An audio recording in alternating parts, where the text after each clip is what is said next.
예, 부동산 정책을 둘러싸고 여야의 공방이 거센 가운데 민주당은 집값이 떨어지면 사면 된다라는 이상경 국토부 차관의 발언에 대해서 공식 사과를 했습니다. 자, 그리고 잠시 뒤에 이상경 차관도 직접 사과문을 발표할 것으로 알려지고 있습니다. 네, 관련 내용 포함한 정치권 이슈들 최진 대통령 리더십 연구원 원장, 이용호 전 국민의힘 의원과 함께 짚어보겠습니다. 두 분 어서 오십시오. 네, 안녕하십니까. 예, 안녕하십니까. 민주당이 사과를 했습니다. 부동산 대책과 관련해서요. 그런데 뭐에 대해서 사과를 했냐면 이상경 국토부 차관이 앞서서 한 유튜브에 나가서 집값이 떨어지면 그때 사면 된다라는 이제 발언을 했고 이후에 이제 좀 논란이 거세지니까 직접 이제 사과의 발언을 민주당에서 내놓은 건데요. 좀 어떻게 보셨습니까? 이 움직임을요? 일단 지금 국토부 차관이 국민 염장을 치는 거 아니겠습니까? 가뜩이나 국민들이 불안하고 지금 화가 나는. 잠시만요. 죄송합니다. 저희 지금 그러면 국토부 차관의 사과문을 직접 한번 들어보시겠습니다. 아파트 매매와 관련한 입장을 말씀드리기 위해 이 자리에 섰습니다. 부동산 정책을 담당하는 국토교통부의 고위공직자로서 국민 여러분의 마음에 상처를 드린 점 진심으로 사과드립니다.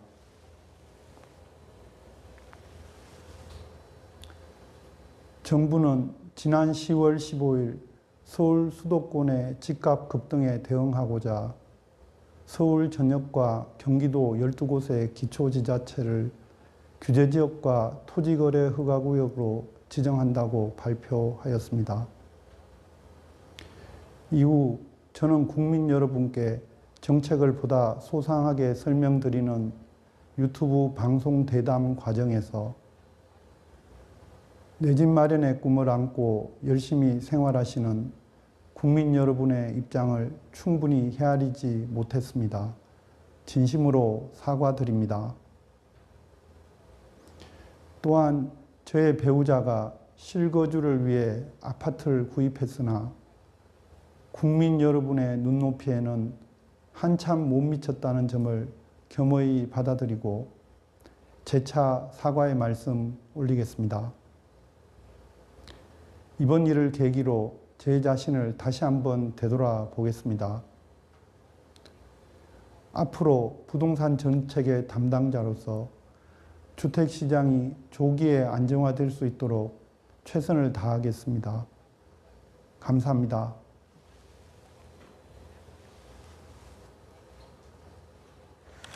예, 지금 이상경 차관이 직접 사과문을 발표한 거 저희 함께 보셨습니다.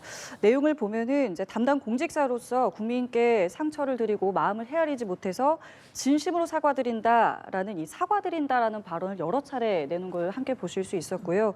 또 앞으로 주택시장 안정화를 위해서 최선을 다하겠다라는 발언까지 내놨습니다.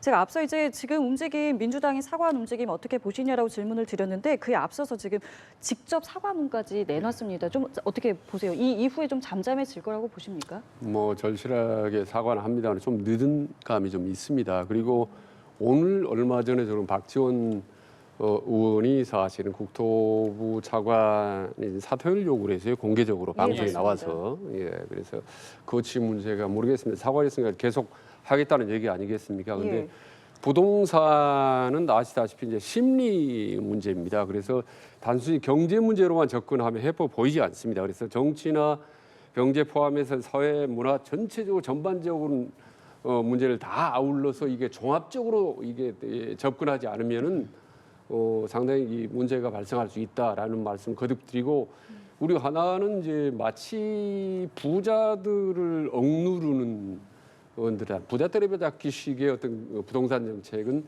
성공하기가 힘들다. 왜냐하면 지금 최근 언론에 나오고 있습니다. 지금 현 정부의 부동산 정책 입안자나 추진자들이 대부분 40억 이상 안팎에 있는 재산을 가지고 있는 어떤 재력가나 다름없고 또 갭 투자 투기를 하는 사람도 있고 그리고 요즘 사람들이 로망이 부자 되는 겁니다, 사실은. 그렇기 때문에 국민들의 심리 저변에는 누구나 다 부자가 되고 싶어하는 심리인데 그걸 특정 지역만 겨냥해서 마침 때려잡는 식의 그런 정책은 성공하기 쉽지 않다. 그래서 결론은 문재인 정부 시절의 부동산 정책을 벤치마킹 하려고 하지 말고 반면교사로 삼으면 해답을 찾을 수 있다라는 말씀을 거듭 드립니다. 예.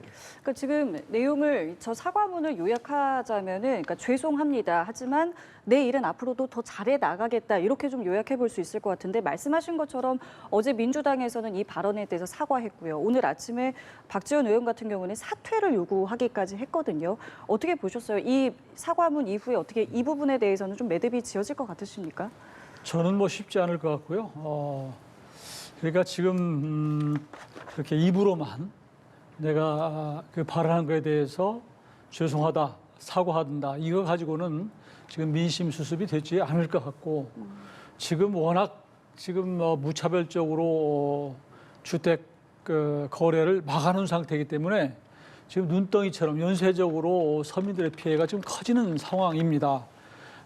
그리고 지금 이상경 차관 같은 경우는 본인이 무슨 뭐 주택 전문가, 전문성, 뭐 능력 이게 검증된 사람이 아니기 때문에 이런 분이 주도해서 내놓는 주택 정책이라는 게 과연 믿을만한가라는 데 대한 의구심을 가질 수밖에 없어요. 그런 상태이기 때문에 오죽하면은 박지원 의원 같은 분은 비교적 이 정권의 이 분위기에 잘 맞춰서 이제 얘기하는 분인데 그분이 먼저 나서서 사퇴를 요구하는 정도 보면은 이미 지금 수습하기는 어려울 것 같다라는 생각이 들고요. 지금 저는 지금 이제 이상경 차관이 뭐 그만두냐 마냐의 문제를 넘어서 있는 상태다. 결국은 우리 국민들이 집 없는 서민과 청년들이 앞으로 우리 현 정부의 주택 정책을 믿고 기다리면 이게 해결이 될까? 내 집 마련의 꿈을 이룰 수 있을까 하는 뭔가의 대책을 확실히 내놓아야 되는데 결국 공급 대책일 것이란 말이에요. 근데 지금 그런 과정에서도 지금 서울 지역에서 강남 3구나 한강변의 강북 일부 지역은 뭐 올랐지만 나머지 지역은 정말로 거래가 안 될 정도로 또 한산했단 말이에요. 이런 지역에까지 묶어놓는 바람에 서민들의 피해가 재산권 침해가 아주 심각한 상황이다. 그래서 지금 이런 부분에까지 자세히 좀 들여다보고 이걸 대책을 좀 세우는 향후 이게 국민들의 입장에서 집 없는 서민의 입장에서 정부가 세심한 대책을 내놔야 될 것이다. 저는 그렇게 생각합니다. 예, 조금 전 이상경 차관의 사과에 앞서서 두 분께서 뭐 짚어주신 것처럼 여야에서도 계속해서 뭐 입장이 나왔는데요. 그 입장도 저희가 준비해봤습니다. 듣고 나서 관련 내용 계속 이어가 보도록 하겠습니다. 최근 이상경 국토부 1차관의 부적절한 발언으로 국민 여러분께 심려를 끼쳐드린 점 당의 최고위원이자 국토위원으로서 국민 여러분께 진심으로 죄송하다는 말씀 먼저 드립니다. 이번 일을 계기로 저희 여당은 더욱 겸허히 국민의 목소리에 귀 기울이고 정작 자신들은 갭 투자의 사다리를 밟아 부를 축적하고 주요 지역의 부동산을 가지고 있습니다. 국민은 주거 불안정으로 고통받더라도 민생이 파탄나더라도 부동산에 대한 삐뚤어진 신념을 기어코 관찰하는 내로남불의 위선이자 오만일 뿐입니다. 예, 여야의 입장 각각 듣고 오셨는데요. 민주당에서는 지금 이상경 차관의 발언을 계속해서 뭐 사과를 하고 있는 상황이고 지금 부동산 TF도 구성하고 상당히 좀 적극적으로 대응하는 모습을 어쨌든 보이고 있습니다. 그러니까 국민님 말씀인 거죠. 근데 어느 정부나 사실 부동산 정책이라는 게 완벽하기가 쉽지가 않습니다. 많이 어렵고 또 이제 부작용이 있을 수밖에 없습니다. 어차피. 근데 제가 좀 국민님에게 좀 안타까운 거는 부동산 정책이 너무 이렇게 정치적으로 접근하지 않나 싶어요. 정부 여당의 부동산 정책이 만약에 성공적으로 잘 진행될 경우에 내년 6월 지방선거에 오히려 야당이 불리하다라는 식의 생각을 갖지 않는다라는 생각이 들 정도로 국민님이 너무 정치적인 접근을 한다. 지금 당대표 장동영 대표 발언을 보더라도 부동산 지옥이라든지 뭐 사다리 걷어차기, 뭐 서울 사람 내쫓기라든지 이게 전부 정치적인 발언이고 뭐 뚜렷하고 명확한 뭐 대안이 없습니다, 사실은. 그리고 어젠가요? 그래서 서울 지역에 있는 25개 단체장 중에 15명이 단체로 이제 정부 부동산 정책 비난하는 그런 뭐 성명을 발표하고 거기 민주당 한 명도 없지 않습니까? 그러면 전부 민주당은 찬성하고 그러면 다 국민힘만 보기에 부동산 정책이 잘 됐다는 겁니까? 너무 정파적인 거. 또 뭡니까? 뭐 오세훈 서울시장하고 국민힘하고 또 당정 회의한다고 하는 거 보면 너무 지나치게 과도하게 정치적으로 접근할 경우에 이거는 모자라서 야당도 국민힘도 약풍 먹을 수 있다. 그래서 이거는 수제 정책적으로 경제적으로 접근을 해서 비판할 건 비판하고 또 같이 여당에게 협조할 건 협조하고 하는 그런 그 협치 자세로 갔으면 좋겠다. 정책적인 행보로 좀 더 보여줬으면 좋겠다 하는 게 국민의힘에게 드리는 제언입니다. 어쨌든 뭐 여야의 반응과 그 대응에 대해서 평가를 해주셨는데 현 상황에 대해서 어떻게 평가하고 계시는지 여쭤보겠습니다. 물론 뭐 정치권이 이제 여야 간에 공방할 수 있는 것이죠. 그렇지만 지금 이 문제가 우리 서민들한테 국민들한테 지금 전달되는 감정은 우리가 생각하는 것보다도 심각해요. 우리 지금 뭐 밑바닥에 있어서는 굉장히 부글부글한 할 정도로 민심이 끓고 있는 이런 상태고 오죽하면은 구청장들이 나서서 구청장들이 사실은 그 우리 행정에 있어서 우리 서민들과의 접촉점인데 그런 얘기들 많이 해요. 정말 집을 팔 수도 없고 살 수도 없다. 당장 급해서 집을 좀 처분해서 뭘 써야 되겠는데 이런 상황에서 집을 팔 수 없어서 큰일이다. 이런 그러니까 사실상 사유재산권 침해 정도가 지금 그런 정도의 대책을 내놨다고 비판받을 수밖에 없는 이런 상황이거든요. 이렇기 때문에 우리 국민의힘 구청장들이 나서서 그런 비판 성명을 낸 것이고 사실은 또 이 대부분 구청장들이 그 서울 강북에 있는 구청장들이 많아요. 왜냐하면 지금 강남 3구야 뭐 여유 있는 분들이고 집값이 올라서 뭐 내심으로는 좋아하겠지만 강북은 집값이 오른 적이 없어요. 그런데 딱 막아놓으니까 정말로 이분들은 팔고 사도 못하는 이런 상황에 대해서 심리적으로 굉장히 위축돼 있어요. 그러니까 집값이 오르는 건 고사하고 상대적 박탈감에다가 지금 뭐 굉장히 생활적으로 어려운 이런 사람들도 굉장히 많기 때문에 이런 문제를 지적하는 것이고 지금 뭐 조금 전에 최진 원장이 말씀하셨지만 민주당들은 왜 그럼 조용한가? 저도 묻고 싶어요. 두 가지인데 하나는 왜 민주당 정권만 되면 이렇게 집값이 오르는가 한 가지 묻고 싶고 또 한 가지는 강북에 이렇게 많은 서민들이 피해를 보는데 이게 팔고 사고 못하게 묶어놔서 어려움을 겪고 있는데 왜 강북의 국회의원들이나 구청장들은 가만히 있는가라는 걸 묻고 싶어요. 사실 이 문제가 앞으로 이제 공급 대책이 나오겠지만 정말 중요한 것은 우리 서민들이 원하는 곳에 집을 공급해 줘야 되는 거거든요. 근데 공급 대책이라고 해서 경기도 저 변방에다가 이런 데다가 제 공급해 본들 대부분 지금 수요자들은 젊은 사람들이 일자리 서울 갖고 있거든요. 이 사람들을 1시간 넘어서 툴툴할 정도의 거리에 내놓으면 그건 의미가 없는 나중에 빈집 생기고 이런 거거든요. 그래서 저는 그동안 이렇게 강북 지역을 보면 이런 얘기가 있어요. 강북 지역에서는 민주당 국회의원들이 재개발, 재건축이 안 되는 게 좋다, 정치적으로. 왜 그러냐면 거기에 재개발이 되고 재건축이 되면 이게 아주 질 좋은 아파트들이 들었으면 유권자들이 보수화된다는 거예요. 그러니까 정치적으로 우리가 손해다. 이래서 그동안에 자꾸 묶어놓고 지지를 끌었다는 거예요. 그러면서 지금 얘기하는 게 박원순 시장 10년 동안에 이 뉴타운 그 전에 그 MB 때 하려고 했던 거 다 해제시켜서 강북은 슬럼화되고 강남만 갈 수밖에 없는 이런 구조를 만드는 것은 근본적으로 다시 들여다봐야 된다. 저는 그게 사실 꼭 정치로 볼 게 아니라 일리가 있다고 생각하기 때문에 이번 민주당 정책도 강북 지역의 재건축을 풀어서 좀 좋은 위치에 질 좋은 주택을 공급할 수 있도록 좀 규제도 혁신하고 또 재정적으로 지원도 하고 이런 게 필요하다고 저는 생각합니다. 그러니까 여러 다음 이제 카드에 대해서 말씀을 해주셨는데 실제로 지금 뭐 아까 공급 대책 말씀하셨지만 이 부분 공급에 대해서는 이견이 없는 것 같은데 보유세와 관련해서는 당정에서 좀 온도차가 계속 좀 보이고 있거든요. 이 네. 부분은 지금 어떻게 앞으로 좀 갈 것 같으세요? 글쎄요, 저도 그 부분이 좀 걱정되는 부분인데 보유세가 올리는 게 나으냐 아니면은 뭐 현행이 낫냐라는 그 논란이 여질 더 나서 예. 당정 간의 의견이 다르단 말입니다. 지금 예. 지금 보면 좀 주춤하기는 며칠 사이 주춤하긴 했지만은 정책실장이라든지 계재부 실장 같은 경우는 좀 보유세를 여전히 인상하려는 말들을 하고 있지 않습니까? 그렇죠. 지금까지 보유세가 너무 낮은 건 사실이다. 좀 올리는 게 합리적이다라고 해서 계속 군부를 지금 떼고 있거든요. 그럼 올리는 게 아닌가? 대통령실의 정책실장, 경제정책을 총괄하는 기재부 장관, 경제부총리가 자꾸 인상할 수 있다는 언급을 하고 있는데 네. 당은 선을 확실히 긋고 있거든요. 지금 전혀 그런 계획이 없다. 일단 공급부터 먼저 한다라고 확실히 이 정부하고 선을 긋고 있기 때문에 이게 어느 게 맞는가라는 게 좀 헷갈립니다. 사실 선거 앞두고 세금을 올린다는 건 사실 상당히 좀 어떻게 보면 좀 위험천만한 건데 지금은 보유세 논쟁이 나와 있어서 참 저도 우아스럽습니다만은 지금 서울시에서도 말이죠. 예. 지방선거에 나가는 사람, 말하자면 서울시장 출마하는 사람과 그렇지 않은 사람과 또 의견이 좀 달라요. 그러니까 모든 어느 지역인 선거에 나가려고 하는 사람은 일단 세금 올리는 거, 보유세 인상에 대해서 비판적입니다.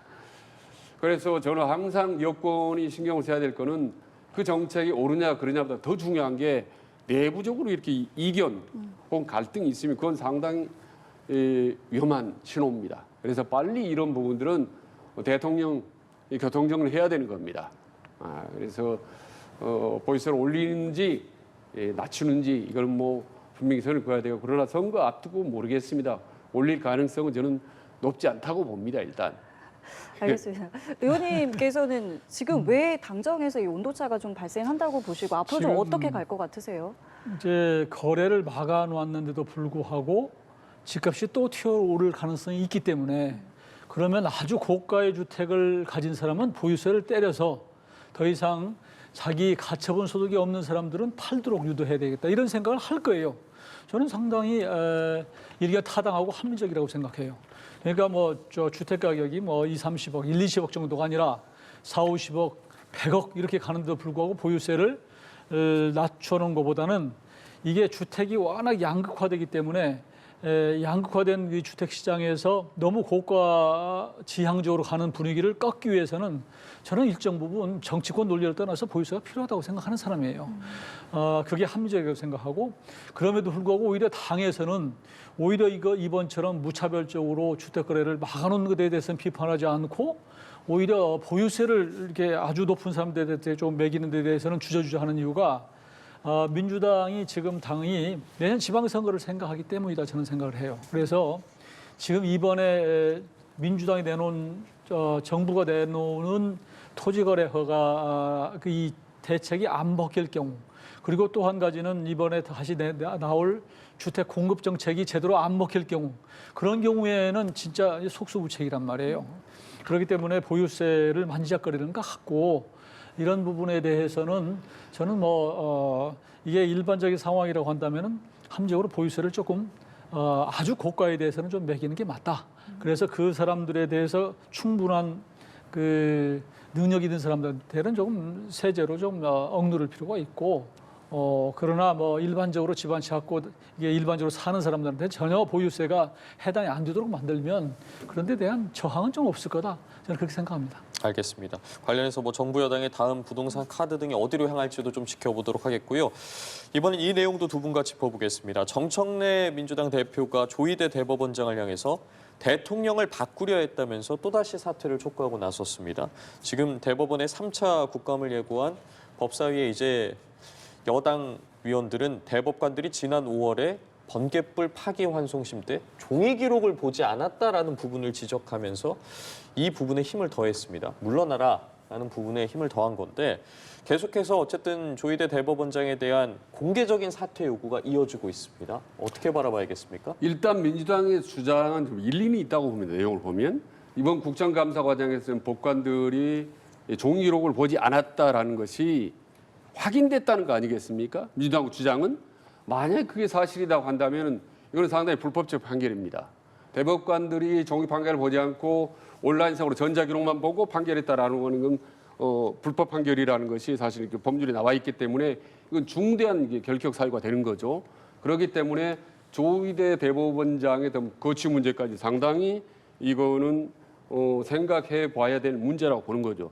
다만 지금 정청래 대표가 지속적으로 조희대 대법원장의 이름 석자를 거론하는 직접적으로 사퇴를 거론하는 이 문제에 과연 정치적으로 효과가 있겠는지 그리고 혹시 실질적으로 가능하겠는지 하는 문제를 생각해 봐야 됩니다. 과거에 아시다시피 문재인 정부 때 이제 김명수 대법원장이라든지 혹은 윤석열 정부 때라든가 그 전에 이제 양승태 대법원장들이 버티면 방법이 없는 겁니다. 사실은. 그러면 지금처럼 조희대 대법관 계속 버티면 계속 물러나라 사퇴 거치하라 이렇게 주장을 했을 경우에 이게 정치적으로 득이 될까? 라는 부분에 대해서 민주당은 상당히 좀 고민을 해봐야 된다고 봅니다. 특히 정 대표가 나서서 적극적으로 이제 사퇴를 얘기하는 건데 이게 현실적으로 가능한 건지 아니면 그보다는 오히려 지금 민주당 주장한 5대 사법개혁안 이거를 실질적으로 추진하는 것이 더 나은 건지 이 부분을 여론, 어떤 향방 그리고 실질적인 실현 가능성을 놓고 진지하게 고민을 해봐야 될 겁니다. 지금 민주당에서 이야기하는 게 앞서 언급해 주신 것처럼 만약 12명의 대법관이 전자기록만 봤다면 무효이자 불법이다. 이게 지금 전자기록이 형사소송에서 합법화된 게 지난 10월 10일부터다라고 이야기하고 있는 부분이지 않겠습니까? 저는 어느 시대입니까 지금? 사실은 요즘에 종이문서 보는 사람이 얼마나 돼요? 이거 궤변이라고 생각하고요. 대부분 지금 그 국회도 제가 국회의원 해봤습니다만 국회도 종이 없는 국감 부르짖은 지가 오래됐어요. 그리고 이제 대법원이라고 하는 데는 기본적으로 이 모든 문서를 다 보기보다는 결국은 사실심이 아니고 1심, 2심은 사실심이지만 대법원은 이 법률심이에요. 그러니까 법률적으로 위반된 데가 없느냐 이걸 보는 것이고 또 대법관들이 본인 보는 것도 있지만 거기에 대법원에 다 연구관들이 정말로 굉장히 능력 있는 연구관들이 있어서 그분들이 다 검토를 해줘요 또 이게 그런데도 불구하고 종이 안 봤다 이건 트집잡기에 불과한다 이렇게 생각이 들고 지금 뭐 번개불에 콩고 먹듯이 뭐 이렇게 판결했다고 그러는데요. 이게 공직선거법은 원래 법적으로는 334 그래가지고 1심은 3개월, 2심 3개월, 그다음에 이제 대법원 4개월에 끝내도록 돼 있는데 이재명 대통령에 관한 이 공직선거법은 2년 넘게 지속됐어요. 그 이유가 뭡니까? 이재명 대통령 그 당시에 대표가 계속 재판에 뭐 여러 가지 핑계를 대서 참여 않고 미루어서 그렇게 된 거예요. 그런데 꼭 이 자리에서 하고 싶은 얘기는 원래 공직선거법이 그렇게 엄격하게 하는 이유는 이 유권자들이 선거 때 이 사람이 괜찮은지 이 사람이 법적으로 문제 없는지를 보도록 하기 위해서 사실은 빨리 판결을 해줘야 되는 거예요. 이런 식의 논리라고 한다면 국회의원 선거도 만약 국회의원 선거가 임박했다? 그럼 판결하지 말아야죠. 대법원에서. 이런 논리가 되는 거예요. 그러니까 이거야말로 지금 정청래 대표는 무슨 얘기를 하는지도 모르고 막 얘기하는 거예요. 이게 국민들이 볼 때 이게 다 진영 정치를 하기 때문에 그렇지 그래도 나머지 나름대로 상식이 있고 이성이 있는 사람들은 정말 이해할 수가 없어요. 결국은 대법원을 본인들의 수정에 넣고 현 정부의 수하로 넣겠다. 예전에 베네수엘라에서 이 대법관을 20명에서 32명으로 늘려가지고 나중에 장악을 했거든요. 그 다음에 그러고 나서 그 차베스 정권이 끝날 때까지 대법원에서 4만 5천 건 정도를 판결을 했는데 한 건도 정부에 유리한 거 반대된 게 흔적이 없어요. 이거 이렇게 되면 상권분리 무너지는 겁니다. 그런 차원에서 지금 주장하는 거 지금 법사위 가서 뭐 대법원 가서 현장 검증한다고 이 대법정 뭐 뛰어다니고 웃고 이거 정말 말이 안 되는 거예요. 저는 아주 비판하지 않을 수 없습니다. 그러니까 지금 지적하신 내용이랑 좀 이어지는 내용인데 국민의힘에서는 아까 말씀하셨던 사법개혁안에 대해서도 이게 결국에 궁극적으로는 이재명 대통령 무죄 만들기 아니냐라면서 연일 좀 이제 이 부분에 대해서 강하게 좀 비판하고 있는데 이 부분에 대해서는 개인적으로 좀 어떻게 생각하고 계세요? 그럼 야당 입장은 그렇게 주장할 수 있고 또 대통령이 직접 그런 사법적인 문제에 걸려 있기 때문에 그런 이제 오해를 받을 수 있는 소진이 있다고 봅니다. 다만 이제 사법부 개혁이 필요하다, 사법부 이대로 안 된다라는 것은 그동안 계속 쌓여왔던 여론이기 때문에 개혁은 불가피하다고 이제 보는 거고, 다만 이제 국민의힘이 그 민주당의 어떤 사법 개혁안, 이를테면 뭐 대법관 숫자가 너무 많이 늘린다, 추천위원회 변화, 또 법관의 어떤 평가 이런 부분에 대한 문제점들을 지적을 하고 대안을 제시하는 것은 당연히 야당으로서 필요하다고 봅니다. 근데 최근 들어보면 일단 민주당의 사법개혁안에다 전면적으로 사실 저걸 거부하고 있고 저걸 오히려 사법 침탈이라고 아주 극한적인 용어로 좀 비판하고 있거든요.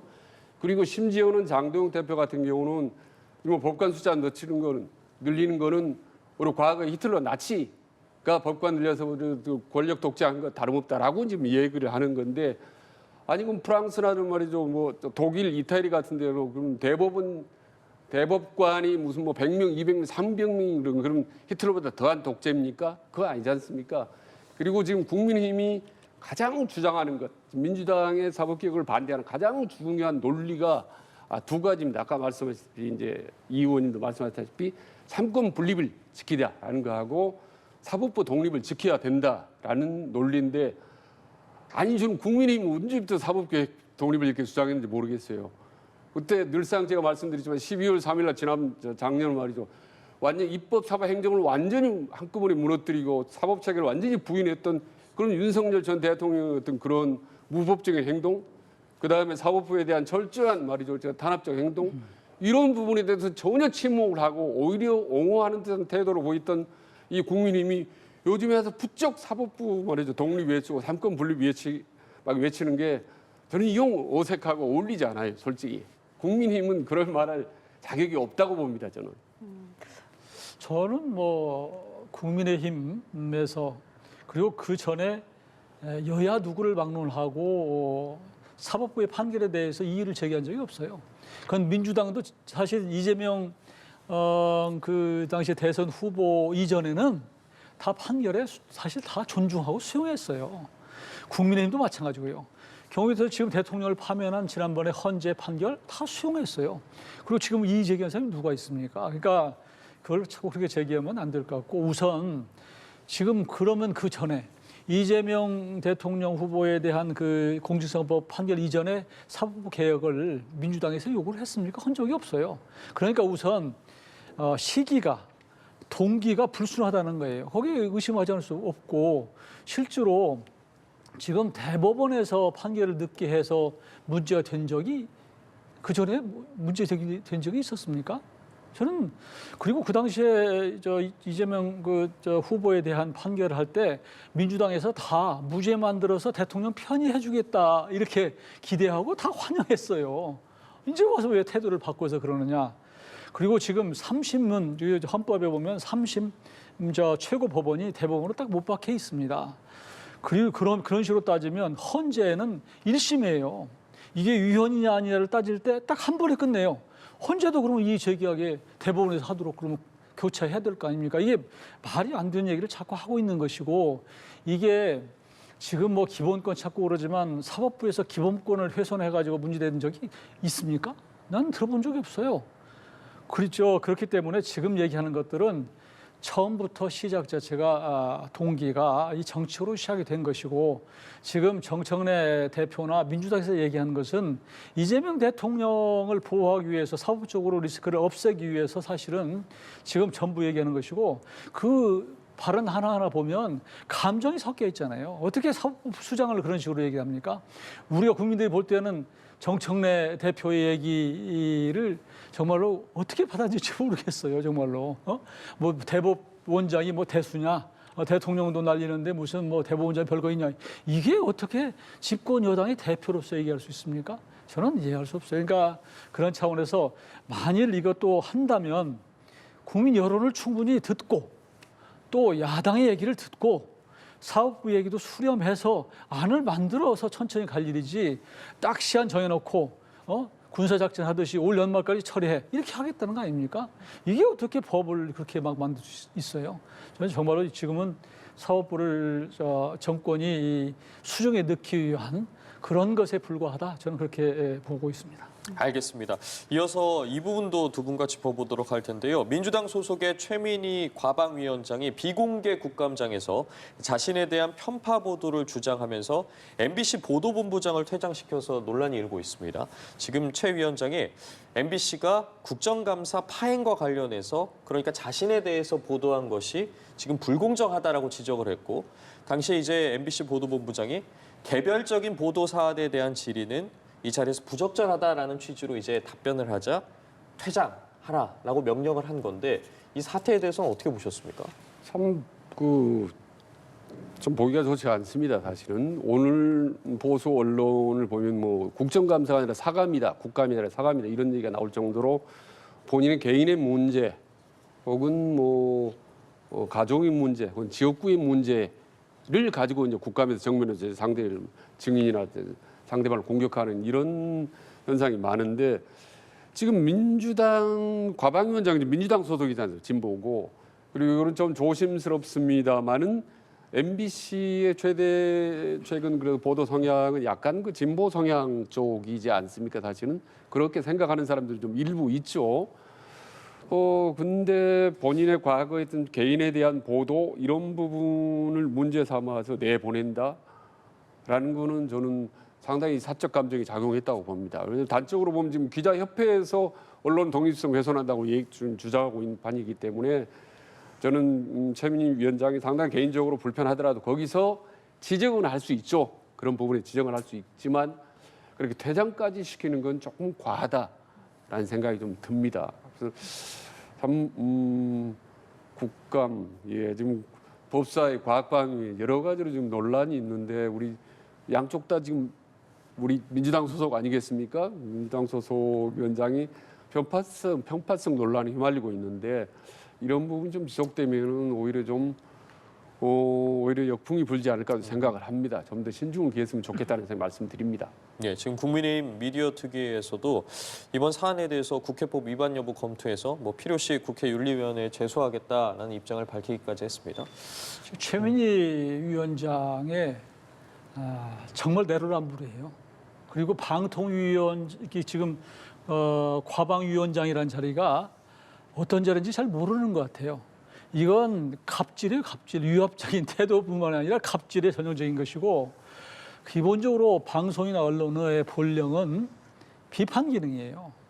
그러니까 무슨 칭찬해주고 이거보다는 이게 잘못된 것을 지적하고 비판하고 대안을 제시하는 이런 것들이 이제 언론의 기능이기 때문에 본인에 대해서 조금 비판하는 기사, 본인 기사도 아니더라고요. 제가 보니까 지금 문제 삼은 것이 이 과방위에서 여야 간에 이게 그 당시에 김우영 의원 민주당 그리고 이쪽에 박정훈 의원 국민의힘 서로 무슨 문자 가지고 공부하고 욕설 하고 이런 것들 거기에 대해서 기자들 다 나가라고 얘기했던 최민희 위원장 얘기 이걸 사실은 이 국감이 제대로 가지 않고 국민들이 볼 때 정말로 이게 욕설이 난무하고 책임을 못한다 그러는 비판하는 거예요. 그러니까 이건 당연한 보도임에도 불구하고 왜 우리 위원회 나에 대해서 보도했냐는 거거든요. 이것은 말이 안 되는 거죠. 그러니까 더구나 누구 다른 의원이 이런 부분에 대해서 제기를 해도 이 과방위원장은 그런 얘기를 여기서 하면 안 됩니다. 이렇게 제지해둘 사람이 거꾸로 내보냈다. 이건 자질이 없는 거예요. 그러니까 그동안에 방송 3법을 민주당 최민희 의원 주도를 해가지고 찼잖아요. 그래서 지금 소위 방송 장악이라고 해서 국민의힘에서 비판하고 있는데 이게 이제 다 그렇게까지 해놨는데 어디 감히 나한테 이런 식으로 보도를 해? 이런 자세여서 정말 보기에 불편하다는 말씀을 드리지 않을 수 없고 그리고 거기에 대해서 서로 무슨 본인이 불편부당한 뭐가 잘못된 보도가 있다고 한다면 당연히 언론중재위에 얘기를 하면 되는 것이고 최민희 위원장 정도 되면 그렇게 얘기하지 않고 아마 방송사 측의 어떤 이 부분은 좀 불편했고 이 부분은 좀 바로 잡아줬으면 좋겠다 이렇게 얘기하면 아마 다 들어줄 거예요. 그런데 거기에 방송사의 보도본부장이면 방송사에서는 굉장히 높은 자리입니다. 사실은 총괄하는 자리고 거기서 그런 식으로 모욕을 주고 내보냈다? 이건 말이 안 되는 것이고요. 더구나 보도본부장이라고 해서 기사 하나하나에 대해서 간섭하면 안 돼요. 간섭 못할 뿐만 아니라 하면 안 되는 거예요. 근데 그걸 책임지고 는 어떻게 합니까? 그러니까 저는 이건 최민희 지금 과방위원장이 사과해야 돼요. 그리고 본인은 그 자리에 앉아 있으면 안 될 정도로 아주 잘못한 겁니다. 알겠습니다. 자, 그리고 이 문체위 국감에서 나온 이야기도 두 분께 좀 여쭤보겠습니다. 김건희 씨가 과거에 경복궁 일대를 이제 외교 행사 때문에 준비차 이제 둘러봤다라고 알려졌는데 어제 나온 이야기는 이제 왕의 의자, 그러니까 어좌에까지 이제 앉았다. 이것은 이제 문화재를 사적으로 유용했다. 국보를 훼손한 것이다. 이제 이런 이야기들이 어제 좀 나왔습니다. 어떻게 좀 들으셨습니까? 저는 김건희 여사 이야기를 별로 좀 듣고 싶지 않은데 좀 잊어버릴만 하면 툭툭 튀어나오는 것 같아요. 보면 그래서 나와서 어떻게 보면은 정부 여당을 좀 도와주는 듯한 그런 정치 흐름을 만들지 않나 싶은데 지금 어제라는 게 용상 아니겠습니까? 지금 국보급 용상인데 역대 대통령 누구도 앉을 수가 없습니다. 아무리 권력자라더라도. 근데 그건 저희 2시간 동안 머물면서 잠깐 가서 앉았다는 거 아니겠습니까? 이배용 전 국가교육위원장이 동행하면서 옆에서 뭐 올라가 보시면 앉았다는 건데 그건 잘 있을 수 없는 일입니다, 사실은. 근데 재밌는 게 말이죠. 아시다시피 집권 취임 때 윤석열 전 대통령 취임 이후에 자꾸 김건희 여사가 무슨 뭐 정치에 관심이 있다, 다음 대권에 관심이 있다, 본인이 뭐 통일 대통령이 될 가능성이 있다라는 말도 안 되는 뉴스들이 많이 나왔는데 지금 이런 용상 오자유 안고 이런 거 보면 실제로 그런 생각을 하고 있었나 하는 생각이 드는 겁니다. 그래서 야 이거는 이제 황당한 꿈이라기보다는 이게 인성의 문제고 좀 시체말 어떻게 보면 그 멘탈이 상당히 좀 심각한 문제가 있는 거 아닌가라는 생각이 듭니다. 그리고 당시에 말이죠. 거기 문화재청장이라든지 한 5명 정도와 정부 관계자가 동석을 했습니다. 동참을. 근데 아무도 말리질 않았어요. 또 말렸다가는 또 모르겠습니다. 잘릴지 모르겠지만은 그래서 그런지 모르겠지만은 아무도 말리지 않고 마치 대통령처럼 왕처럼 김건희 여사가 쭉 행세를 했다는 것들이 속속 드러나고 있고 또 어제 그제는 또 6천만 원짜리 그라프트 목걸이 말이죠 발견되고 또 디올백 발견되고 앞으로 하면 모르겠으나 용상 어자건 말고도 더 좀 황당한 이야기들이 김건희 여사와 관련된 얘기들이 계속 튀어나오지 않을까라는 생각이 듭니다. 참 기가 막힌 영부인을 모시고 우리가 지난 2년 동안, 3년 동안 있었다는 생각이 듭니다. 김건희 씨 이번 의혹에 대해서 개인적으로 좀 어떻게 보셨습니까? 사실 김건희 여사가 문화 쪽에 관심이 많았어요. 그리고 그동안에 사실은 해왔던 일도 그런 일들이고 그래서 이제 보이지 않게 이런 부분에 대해서 관심을 쏟은 것은 뭐 비판할 일이 아니라고 생각해요, 사실은. 그래서 K컬처를 뭐 해외에 알리거나 홍보하거나 이런 것들은 뭐 좋은 일이라고 생각을 하는데 이제 그런 차원에서 이제 어떤 또 외교 행사 준비하면서 경복궁을 좀 둘러봤던 것 같아요. 누구나 둘러볼 수 있는 거 아니에요? 그것은 뭐 더구나 어제 이게 국감에서는 뭐 일개 아녀자가 이렇게 얘기했던데 이건 지나친 얘기고 그래도 대통령의 부인 아닙니까? 예를 들어서 지금 이재명 대통령의 부인한테 일개 아녀자가 이럴 수 없는 거 아니에요? 그러니까 이건 지나치는 것이고 그런 행사를 이제 위해서 한번 둘러보는 과정에서 이제 어조에 이거 이제 앉았다는 비판받는 건데 이건 적절치 않은 것이고 사실은 또 하다가 보면 또 이 분위기에 또 취할 수 있는 거예요. 주변 사람들 한번 앉아보시죠 이렇게 얘기하면 실수할 수 있는 건데 그 이상도 이하도 아니다. 이거 가지고 무슨 본인이 무슨 다음에 대권을 생각했느니 이렇게 하는 것은 지나친 얘기고요. 비판을 위한 비판이라고 생각합니다. 알겠습니다. 오늘 두 분 말씀은 여기까지 듣겠습니다. 지금까지 최진 대통령 리더십 연구원 원장, 이용호 전 국민의힘 의원과 함께했습니다. 두 분 고맙습니다. 네, 감사합니다. 감사합니다.